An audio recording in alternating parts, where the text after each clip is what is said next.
The whole idea was, to humiliate people and to terrify.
Lee, how are you doing? Tell me, are you hurting anywhere? Oh yeah, my legs, especially in my shoulders, feel like they're coming out of socket. Yeah.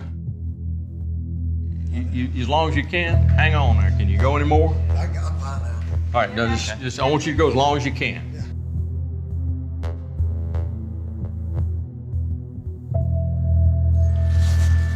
So, I mean, what was it feeling like for you? Just a lot of, breathing wasn't so bad. Yeah. But just my thighs. Right. Just cramping, extreme pain.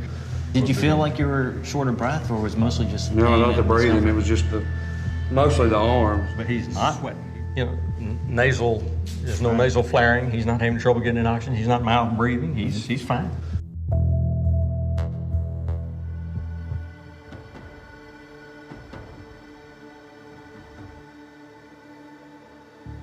So if indeed this was the case, then you really have to think of other mechanisms. Asphyxia is pretty much off the table. Absolutely off the table here.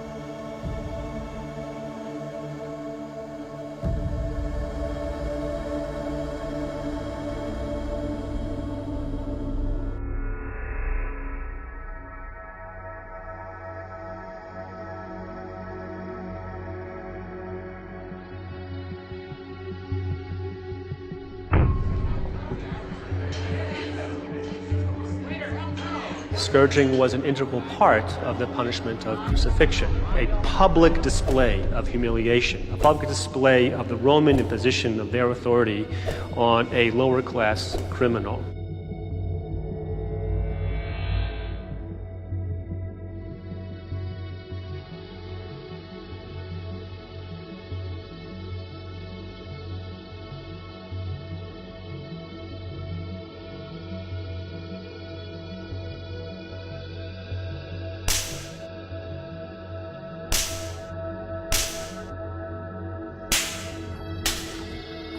Wow. There's islands of bone just free floating. Yeah. Yeah? Yeah. Okay. I mean, it's completely pulpified. So, I mean, the impacts are so severe. You have rib fractures, anterior lateral, but you also have more posterior. Oh, look at that. So They are apparent. complete fractures.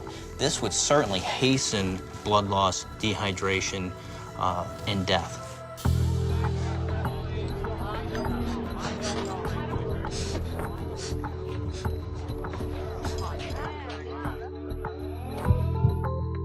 You have Jesus who's carrying something that's weighing 80 pounds. He sustained, severe trauma. His heart rate is probably rising. His respiration is really rising. He's struggling.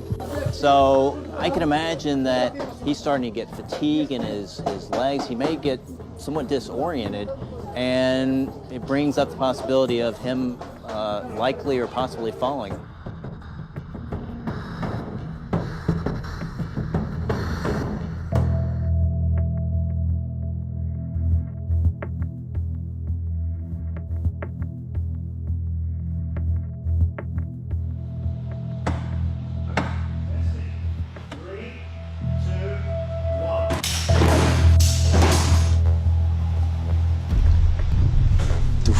Yeah, he bounces off.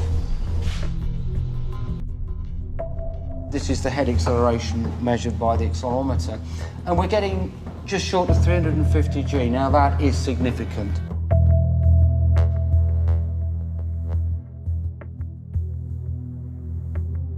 This is quite significant loading onto the chest. If you repeat this a number of times, then in fact the overall consequences could be a lot worse.